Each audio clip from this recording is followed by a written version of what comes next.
Hello guys, nandito na tayo ngayon sa sementeryo. Binalikan na natin yung kakaskasin. Kaso, nagkulay puti na siya. Natanggal yung ibang pintura. Ayun. Kakaskasin muna natin bago natin uli pinturahan. Yun nga guys, dahil sa mulan nga kahapon, at hindi nga agad natuyo ang pintura sa lapida. Kaya binalikan nga natin ito para kaskasin yung excess na pintura. Wala.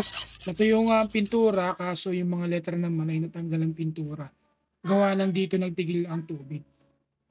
Kaya kakaskasing kuli ito at pipinturahan.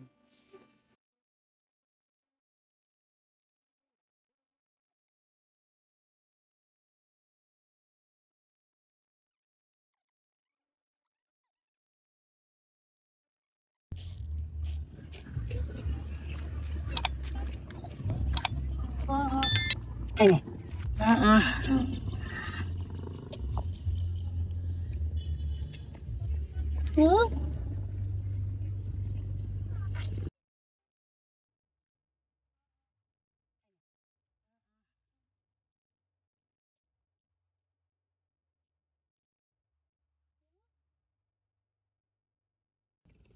So yun, hintay natin itong matuyo bago natin kaskasin ulit. A few moments later.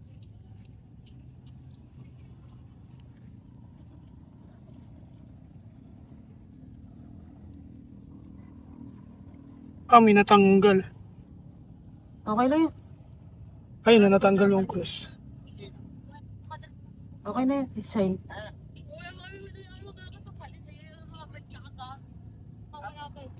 Naglaro na naman ng putik.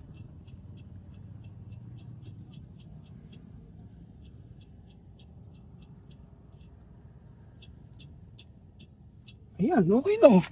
Pwede na ba yan? Ano, kaskasin ko pa yung iba. Pwede na yun.